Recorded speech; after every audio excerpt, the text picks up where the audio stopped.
반갑습니다. 오늘 일요일인데 일요 뷔페를 하려고 했는데 시간이 좀 늦었습니다. 템플 오신 분들은 좀 짜증 섞일 일도 생길 수 있는데 그래도 여러분들이 전생에 인연이 있어서 템플 오셔가지고 간음제일날, 특히 윤달에 간음제일날 같이 일요 뷔페를 보게 되어서 여러분들이 조금 왜 그렇지 라고 생각할 수도 있겠지만 한 번 더 윤유월에 간음제일 뷔페에 와서 일요 뷔페에 참석하게 된 이것도 괜찮네 라는 생각을 한번 해보시기 바랍니다. 또 신도님들 윤유월 달 간음제일 일요 뷔페에 많이 참석해 주셔서 감사합니다. 오늘 주제를 간음제일이라서 간음의 보살님에 대해서 말씀을 좀 드릴까 생각했는데 그래도 오늘 일요 뷔페이고 또 템플 스테이 오신 분도 있고 해서 좀 가벼운 주제로 여러분들하고 좀 이야기를 해볼까 합니다. 뭐 특별히 가벼운 이야기로보다 세상에 돌아가는 그 이야기보다는 좀 우스갯소리운 어떤 이런 주제를 했는데 백유경이라는 경전이 있습니다. 5세기경에 인도의 그 성녀 상가세나라는 스님이 대성경전에 있는 여러 가지의 부처님의 가르침을 그 100가지 비유를 들여서 모아놓은 경전입니다. 근데 그 100가지 비유를 모아놓은 경전을 보면 지금 현재까지는 2가지가 없고 98개만 이 경전에 그 전해져 내려오고 있습니다. 경전 내려오고 있는데 그 구성을 보면 그 경전의 우화 같은 느낌, 이솝 이야기 같은 것들을 해서 그러고 나서 그 스님이 해석을 달아놨습니다. 해석을 달아놨는데 그 해석을 지금 생각해 보면 우리 세상 살아가는 데하고 비슷한 가르침을 주고 있고 또 많이 생각할 수 있는 시간을 가지게 있어서 제가 한 3가지 정도를 여러분들한테 오늘 들려주려고 합니다. 그러나 들어보면 상당히 재미도 있고 템플 오신 분들도 이런 것들이 라는 생각을 해볼 수 있어서 여러분들한테 그 이야기를 하고 그럼 뭐 이 편찬한 백유경을 편찬한 스님의 상가세나의 스님에 대한 내용은 전혀 알 길이 없습니다. 전해지는 게 없습니다. 그러나 이 경전을 편찬한 스님의 그 마음은 그 개성으로 다음과 같이 이야기하고 있습니다. 내가 이제 이 책을 지으면서 우습게 이야기를 많이 해 부처님의 가르침을 해친 것 같지만 나뭇잎으로 싼 아가타약처럼 약을 상처에 바른 뒤에 나무잎을 버려야 한다.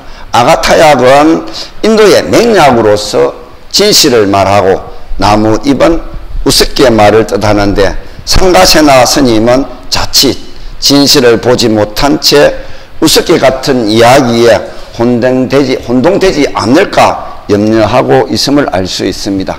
여러분들 한번 들어보시고 이 스님이 왜 이렇게 우스갯소리를 부처님에게 딱딱한 어떤 경전의 말씀보다는 그렇지 않고 우스갯소리의 이야기를 그 3가지 정도를 198개가 있는데 제가 우리 신도님들이나 우리한테 필요한 어떤 3가지 정도만 이야기를 말씀드리고자 합니다.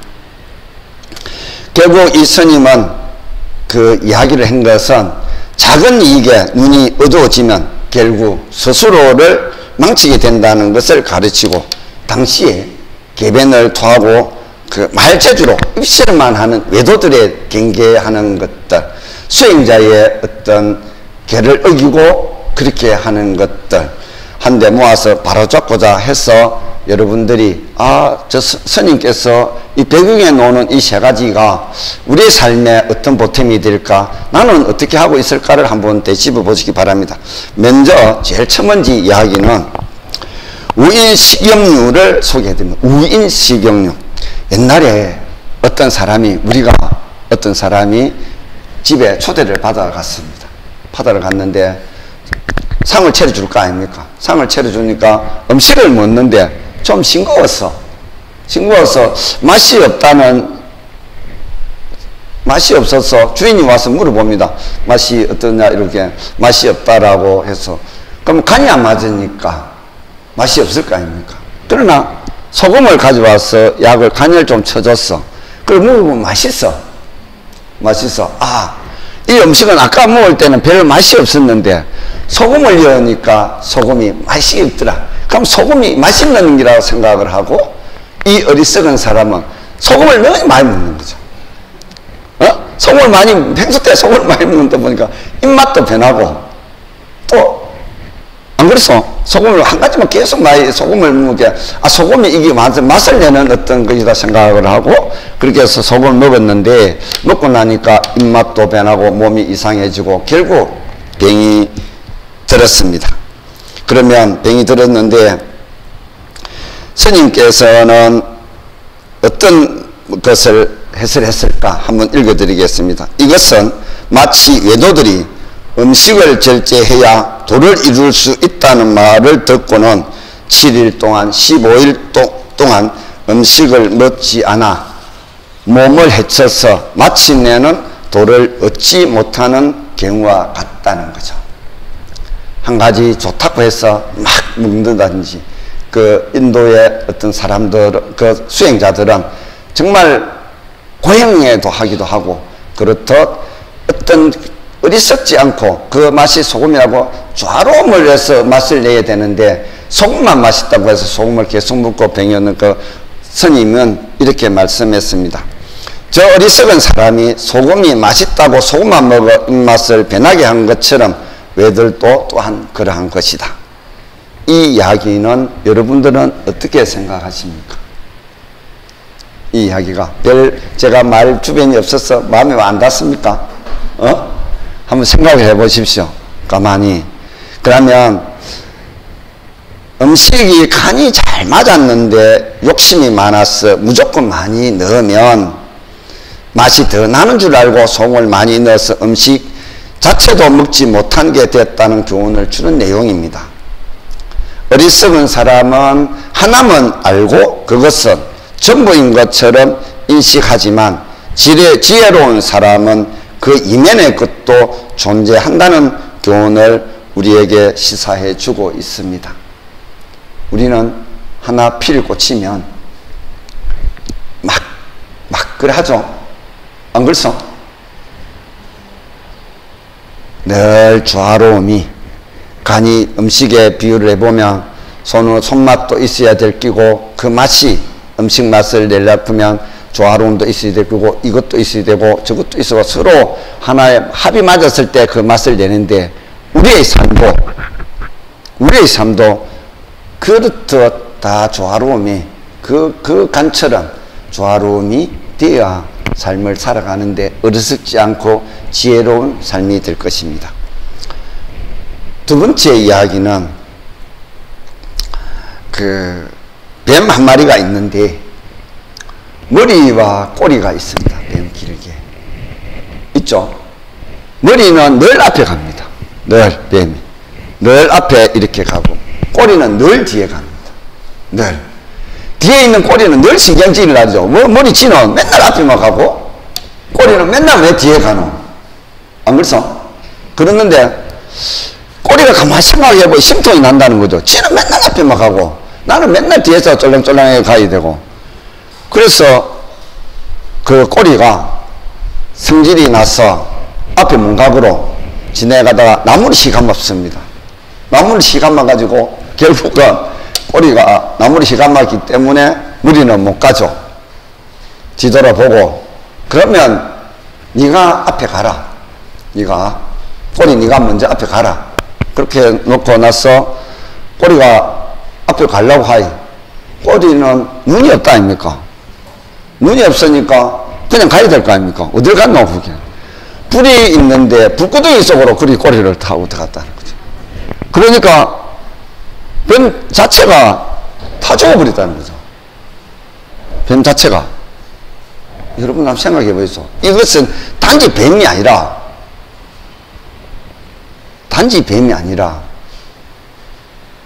우리 몸을 봐도 그렇고 여러 집안 가정에 봐도 그렇고 이 사회를 봐도 그렇고 서로가 한 몸이 되어야 되는데 그렇지 않고 서로의 생각을 꼬리는 꼬리대로의 추정을 부려서 뱀을 나무를 시가만 못 가게 만들고 머리는 머리대로 이 어리석은 뱀의 어떤 생각들을 여러분들은 이 이야기를 듣고 이 사회 전반 또는 나의 가정 또는 여기에 있는 모든 분들이 한번 깊이 생각을 해야 된다는 생각이 듭니다.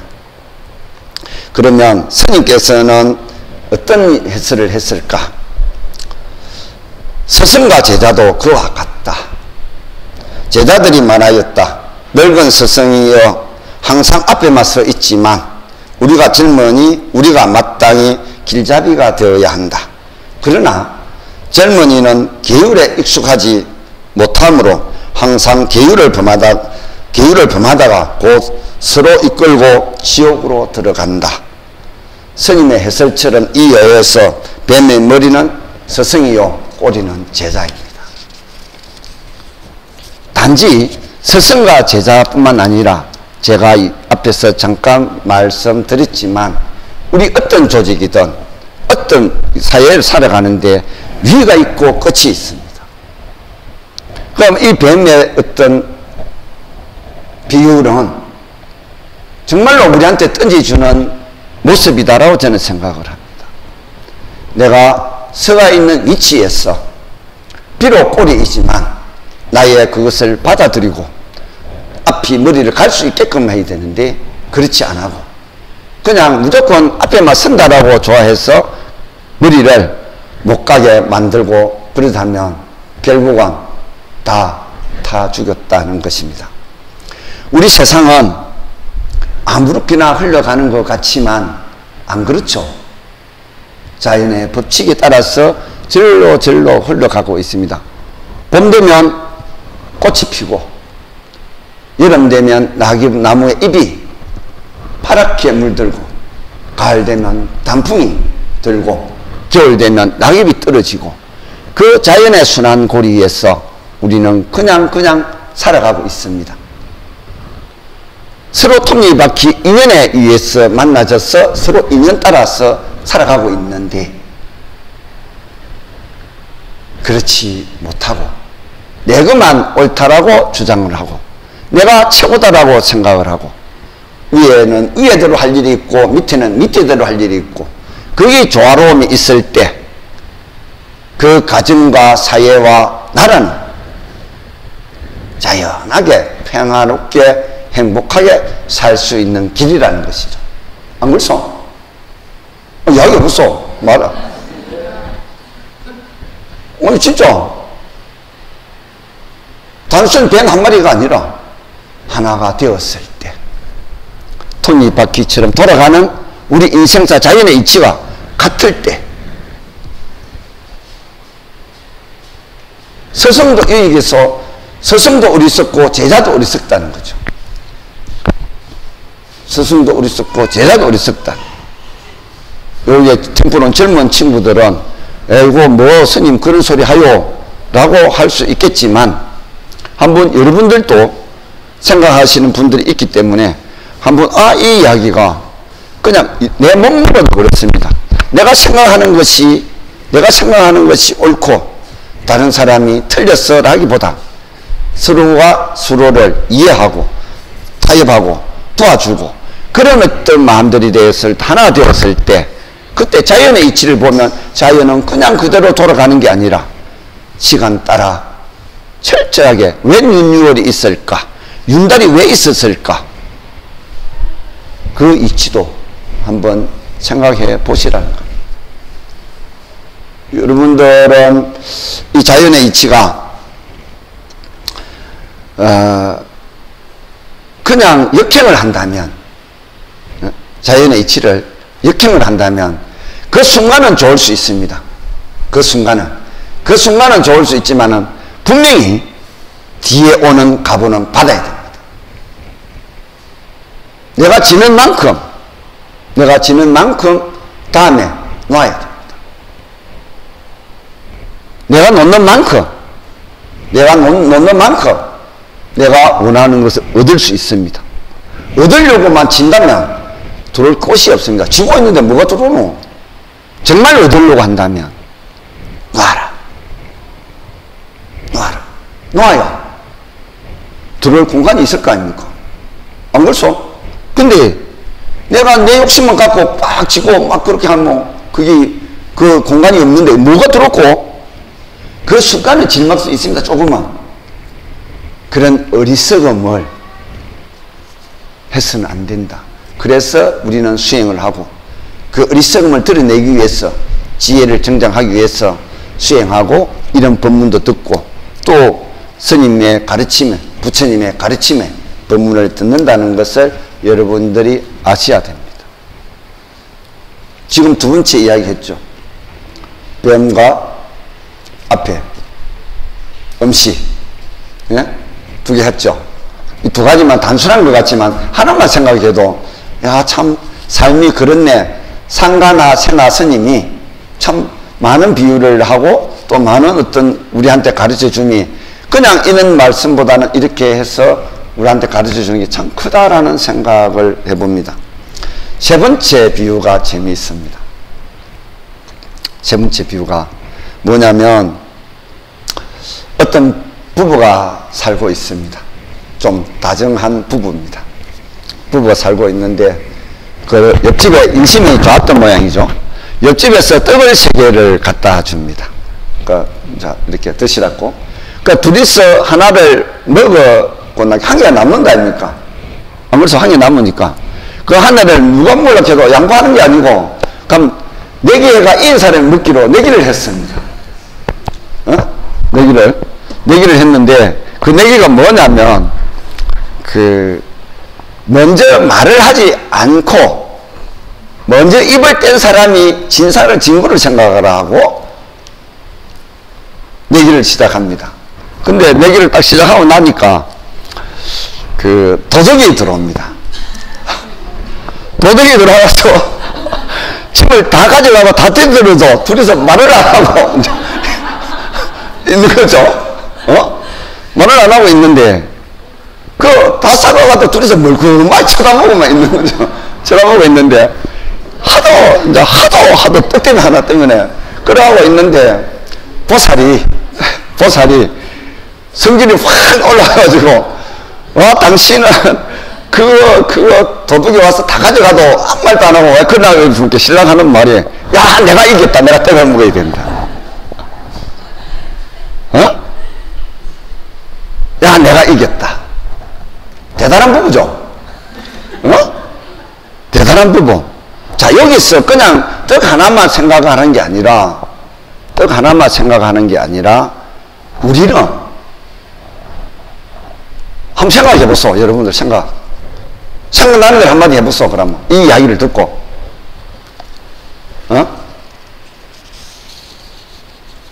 이야기 해보소. 이 이야기를 듣고 제가 이거를 준비하면서 아니습니까? 우습기도 하지만 얼마나 어리석고 그 하나의 집착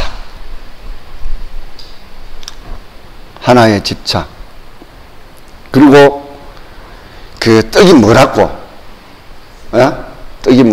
부부간에 그런 어떤 서로의 집착 때문에 그런 일들을 겪으면서도 서로가 나는 보살은 감을 지는데 나는 이겼다라고 항호치는 그 서사 또한 안 그래서 여러분들 안 그래요? 물어보자.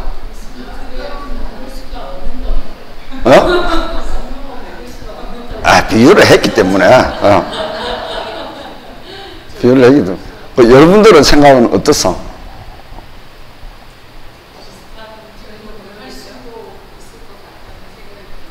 많이 하죠? 많이 하죠? 그러나 이제 제가 스님은 이렇게 해석을 했습니다. 세상 사람들은 이 말을 듣고 모두 그들을 비웃는다. 부모들도 이와 같아서 조그마한 명예나 이익을 위하여 거짓으로 잠자코 조용히 있지만 헛된 번뇌와 갖가지 악한 도둑들의 침략을 받아 선법을 잃고 사막도에 떨어지게 되면서도 도무지 두려워하지 않으며 세상을 벗어나는 도를 구하지 않는다. 우리는 현재 삶이 남편보다도 더 어리석다는 거죠.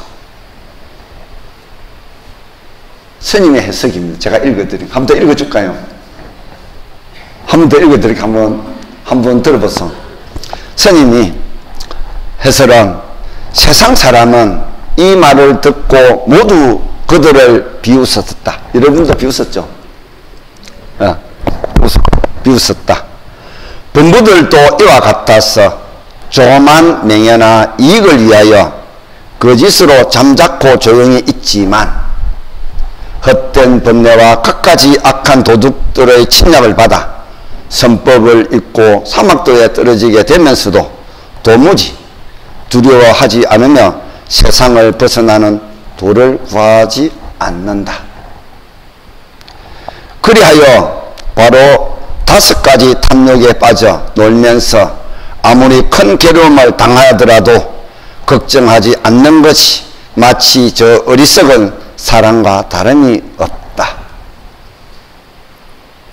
우리는 오욕에 타마 있으면서도 저 어리석은 처사들보다도 더 입 다물고 더 숨기고 있죠. 안 그렇소? 내가 안 그래서 좀 미안하지만 스스로 생각을 해보면 스스로 그 오욕은 재물욕, 색욕, 식욕, 수면욕, 명예욕 이것을 구하려고 우리는 이게 매몰되어 있고 여기에 집착해 있고 정말 육도윤회를 벗어나려고 하는 도구하는 일은 까맣게 잊어버리고 그냥 허겁지겁 살아가고 있다요. 이 비유는 제가 준비하면서 이야 참 스님이 5세기 때 스님이 이렇게 비유해서 우리 인간들을 위해서 중생들을 위해서 쓴 이 비유가 정말 그렇다라는 생각이 들었습니다. 우리는 어떻습니까? 겨울에 문풍지를 바르지 않으면 찬바람이 들어오죠. 안 그렇소? 옛날 지금 아파트라서 착다 보면 아무 그런 게 없지만 옛날 사람들은 추위에 되면 추위가 막 들어오면 정말 뺏으리고 해서 문풍지 바르고 뭐 바르고 그 바람이 안 들어오게끔 이 몸뚱이 하나를 잘 간수하려고 얼마나 애를 쓰고 삽니까? 이 몸뚱이 하나 간수 잘 하려고. 그렇지만 정작 마음속에 들어오는 내 탐욕의 바람은 아무도 차단하지 않고 그냥 그대로 받아들이고 그냥 그 노예에 대해서 살아가고 있는 우리의 현실, 나의 모습, 각자의 모습이 각자 몸뚱이의 괴로움은 누가 내가 한번 어찌하면 막 그렇지만 진작 내 마음에 들어오는 그것에 대해서 바람은 아무도 차단 안 했어요. 여러분들 칭찬 좋아합니다. 좋은 말 좋게 해주면 됩니다. 계속 칭찬만 해주고 있어. 어떻게 되는지. 에? 계속 칭찬만 해주면 보면 지가 진짜 그런 줄 알고 지가 진짜 그런 줄 알고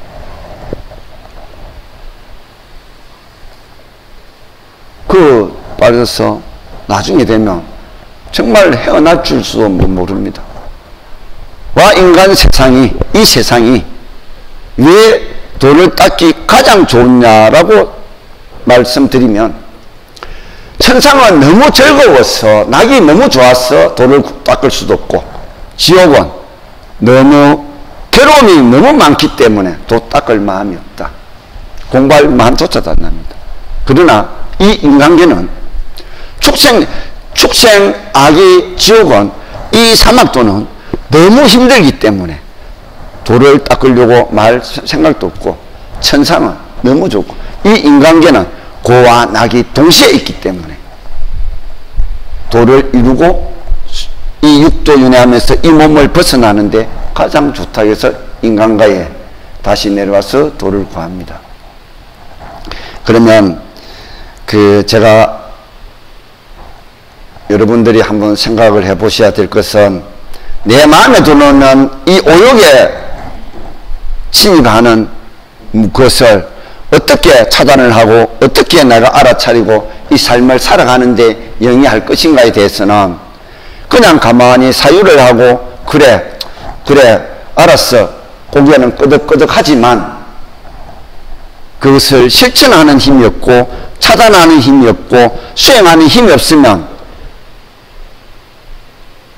못합니다. 늘 칭찬해 주기를 바라고 늘 받는 것만 바라고 늘 누구야 내가 해주기를 바라고 부모가 나한테 해주기를 바라고 내가 부모의 어떤 그것이니까 늘 그 생각만 하고 살기 때문에 아무런 힘 없고 아무런 그거 없이 그냥 삶을 살아가고 맙니다. 부모는 늘 주기만 생각해. 내 새끼 늘 일하다가 보면 자식을 망치는 줄도 모르고 여러분들도 이 비유에서 한번 곰곰이 생각하시고 여러분들도 또한 참 오늘 스님께서 세 가지 이야기를 했지만 이 세 가지가 어찌 보면 우리 삶을 살아가는데 큰 가르침이 아닐까라는 생각합니다. 여러분들 이 세 가지 듣고 어떻게 생각해요? 왜 말주변이 없어서 별로 스님 감흥이 안 옵니다니까? 왜 말이 없어? 감흥이 없어? 근데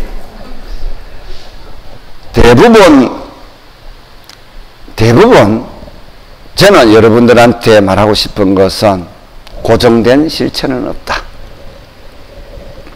세상은 변한다. 무상함을 그 이치를 깨달아서 그 이치 속에 내 삶을 살아가는데 적용시켜서 내 삶이 하루하루 변화가는 나의 모습을 여러분들은 태어나면서 죽어가는 길을 시작하고 있거든. 하루를 살면 빨리 죽음이 다가오고 있다요. 언제 갈지 모르겠지만 가야 돼. 가는데 자, 무엇을 내가 육도윤회하고 있는 이 부처님의 가르침에 대해서 얼마나 믿고 얼마나 받아들이고 사느냐는 거죠.